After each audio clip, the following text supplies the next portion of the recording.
Good morning students. आज हम लोग कहानी पढ़ेंगे जिसका नाम है एल्बम और जिसके लेखक हैं सुदर्शन जी।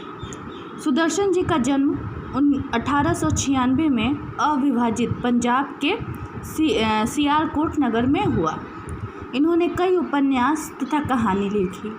इनकी प्रमुख कहानी संग्रह है पुष्पलता, सुप्रभात, सुदर्शन सुधा, सुदर्शन सुमन, पनघट, परिवर्तन, भागवंती और राजकुमार प्रमुख उपन्यास हैं। प्रमुख कहानी है हार की जीत, कवि की स्त्री, एल्बम और गुरु मंत्र। 16 दिसंबर 1967 को इनका स्वर्गवास हो गया। ये जो कहानी हम लोग पढ़ रहे हैं एल्बम, यह एक उदार हृदय सेठ की दया और मानवीयता की कथा है, जो किसी की भावनाओं और आत्मसम्मान को ठेस पहुंचाए बिना मदद करना जानते थे। पंडित जी लाला सदानंद से लिया कर्ज चुकाना चाहते थे, पर आर्थिक तथा सामाजिक व्यवस्थाओं के कारण ऐसा नहीं हो पा रहा था। लाला सदानंद उनकी आत्मा पर पड़े इस बोझ से उन्हें मुक्त करवाने का सफल प्रयास करते हैं, जो बाद में पंडित जी पर प्रकट हो जाता है। इस कथा में मानवीय भावनाओं की बारीकियों को सुदर्शन जी ने बड़ी खूबी से उजागर किया है। आइए कहानी की शुरुआत करते हैं। पंडित सादीराम ने ठंडी आँख भरी और सोचने लगे, क्या यह ऋण कभी सिर से न उतरेगा। वे गरीब थे, परंतु दिल के बुरे न थे। वे चाहते थे कि जिस तरह भी हो अपने यजमान लाला सदानंद का रुपया अदा कर दे। जो कर्ज उन्होंने लिया था लाला सदानंद से, वह उन्हें दे दे। उनके लिए एक एक पैसा मोहर के बराबर था। अपना पेट काट कर बचाते थे, मगर जब 4 पैसे जमा हो जाते तो कोई न कोई ऐसा खर्च निकल जाता जिससे सारा रुपया उड़ जाता। जब भी वो पैसा जमा करते थे, तभी अचानक कुछ ऐसा काम आ जाता था जिससे उन्हें वो जमा किए हुए पैसे खर्च करने पड़ जाते थे। सादीराम के हृदय पर बर्छियाँ चल रही थीं। मतलब उन्हें बहुत पीड़ा हो रही थी, बहुत दुख हो रहा था, मगर वे कुछ कर ना सकते थे। इस तरह कई साल बीत गए। सादीराम ने पैसा बचाकर 80 रुपये जोड़ लिए। उन्हें लाला सदानंद के 500 रुपये देने थे। उनका लड़का लगातार 4 महीने से बीमार रहा। पैसा करके बचाए हुए रुपये दवा में उड़ गए। पंडित सादीराम ने सिर पीट लिया। अब चारों ओर फिर अंधकार था। उसमें प्रकाश की हल्की सी किरण भी दिखाई नहीं दे रही थी। उन्हें यह नहीं समझ में आ रहा था कि किस तरह से फिर वो पैसा जमा करें ताकि वो अपने कर्ज को चुका पाए। लाला सदानंद अपने पुरोहित की व्यवस्था को जानते थे। उन्हें इस रकम को जरा भी परवाह न थी। वे इस बात से इतना डरते थे मानो रुपये उन्हीं को देने हों। उधर सादीराम के दिल में शांति न थी। वे सोचा करते थे कि यह कैसे भले मानस है जो अपनी रकम के बारे में मुझसे बात तक नहीं करते। लाला सदानंद की भलमनसी के सामने वे आंख न उठा पाते थे। लाला सदानंद अपने पैसे कभी भी नहीं मांगते थे। इससे सादीराम को बहुत शर्म आता था, बहुत लज्जा आती थी कि ऐसा लगता था कि वो कभी मुझसे पैसे मांगते नहीं हैं, मैं कभी पैसे चुका भी नहीं पाता हूँ। तो वे सोचते थे कि ऐसा कुछ हो जाए ताकि मैं यह जो कर्ज मैंने लिया है वह कर्ज मैं उन्हें लौटा सकूं। एक दिन लाला सदानंद किसी काम से पंडित सादीराम के घर आए। उनकी अलमारी में कई सौ बंगला, हिंदी और अंग्रेजी की मासिक पत्रिकाएं देखकर बोले, ये क्या है पंडित जी। पंडित सादीराम ने उत्तर दिया, पुरानी पत्रिकाएं हैं। बड़े भाई को पढ़ने का शौक़ था, वही ये पत्रिका मंगवाते थे। वे जब जीवित थे तो किसी को हाथ न लगाने देते थे। अब इन्हें कीड़े खा रहे हैं, कोई पूछता भी नहीं। रद्दी में क्यों नहीं बेच देते, इनमें चित्र है। लाला सदानंद कहते हैं कि इन्हें रद्दी में बेच दीजिए, तो कहते हैं कि इनमें चित्र है। जब कभी बच्चे रोने लगते हैं तो एक आधा निकाल कर दे देता हूँ, बच्चों का दिल बहल जाता है। लाला सदानंद ने आगे बढ़कर कहा, दो जरा देखे कैसे चित्र है। पंडित सादीराम ने कई सुंदर और रंगीन चित्र दिखाए। लाला सदानंद कुछ देर तक उलट पुलट कर देखते रहे। सहसा यानी कि अचानक बोले, यह चित्रकला के बढ़िया नमूने हैं। अगर किसी शौकीन को पसंद आ जाए, मतलब किसी ऐसे व्यक्ति को जिन्हें चित्र देखना बहुत पसंद हो, जो शौक़ रखता हो इस चीज़ का, तो ऐसे व्यक्ति को अगर पसंद आ जाए तो 1000-2000 रुपये बड़ी आसानी से कमा सकते हैं।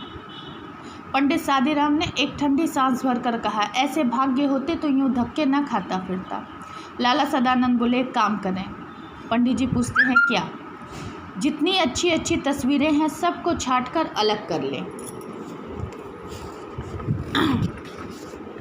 बहुत अच्छा, जब यह कर चुके तो मुझे कहलवा दें। ठीक है। पंडित जी उन्हें सलाह देते हैं कि सभी चित्रों को अलग कर दीजिए और जब ऐसा कर लीजिएगा तो मुझे बता दीजिएगा। आप क्या करेंगे? मैं इनकी एल्बम बनवाऊंगा और आपकी तरफ से विज्ञापन दे दूंगा। हो सकता है यह विज्ञापन किसी शौकीन के हाथ पड़ जाए और आप 2-4 पैसे कमा लें। तस्वीरें बहुत बढ़िया हैं। पंडित सादीराम को यह आशा न थी कि कोयले की खान में हीरा मिल जाएगा।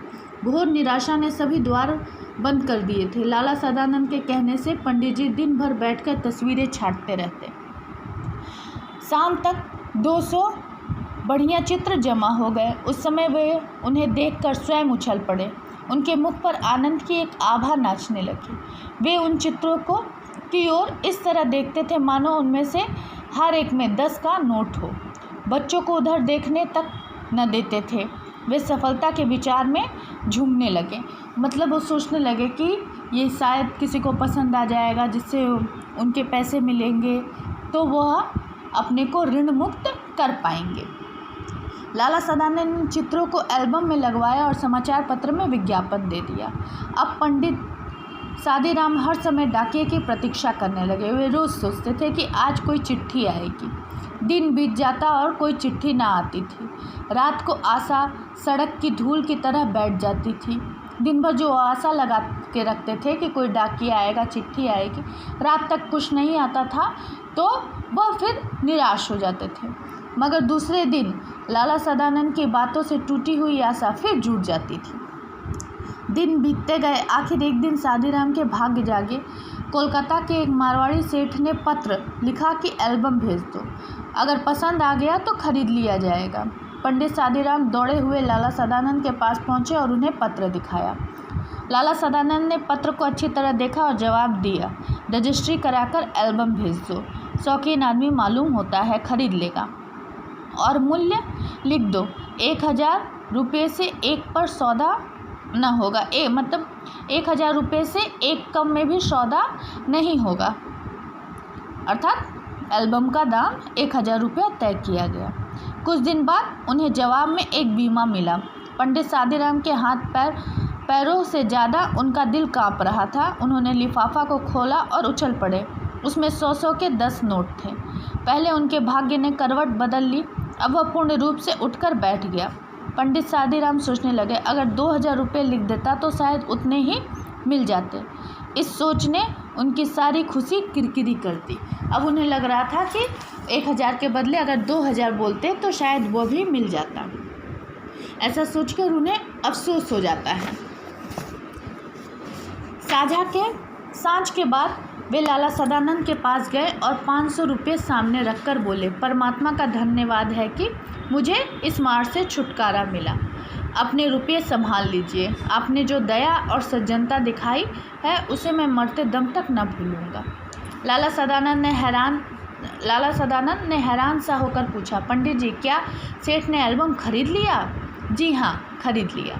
और रुपये भी आ गए? जी हाँ, 1000। जी हाँ, नहीं तो मुझ गरीब ब्राह्मण के पास क्या था जो आपका ऋण चुका पाता। परमात्मा ने मेरी सुन ली। मेरा विचार है कि आप यह रुपये अपने पास ही रखें। मैं आपका यजमान हूँ। मेरा धर्म है कि आपकी सेवा करूँ। अगर मैंने 4 पैसे दे दिए तो कौन सा गजब हो गया।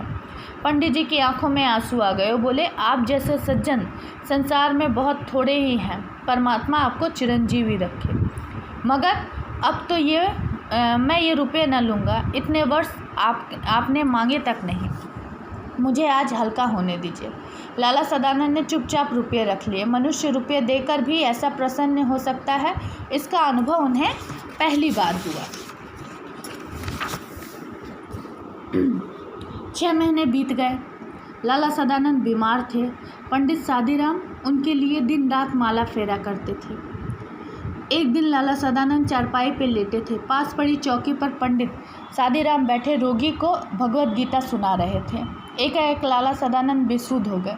पंडित जी ने गीता छोड़ दी और उनके सिरहाने बैठ गए। स्त्री गर्म दूध लेने के लिए बाहर दौड़ी और माँ घबराकर बेटे को आवाज़ देने लगी। उसी समय पंडित जी को रोगी के सिरहाने के नीचे कुछ चुभती हुई चीज़ जान पड़ी। उन्होंने नीचे हाथ डालकर देखा तो उनके आश्चर्य की सीमा न रही। वह सख्त चीज़ वही एल्बम थी जिसे किसी सेठ ने नहीं बल्कि स्वयं लाला सदानंद ने खरीद लिया था। क्यों? ताकि वह पंडित जी का मन पे जो बोझ पड़ा है उस बोझ को उतारने में उनकी मदद कर सके, लेकिन उन्हें बिना बताए, क्योंकि वही उन्हीं से पैसा लेकर उन्हीं का कर्ज चुकाए, ऐसा तो पंडित जी कर नहीं सकते थे।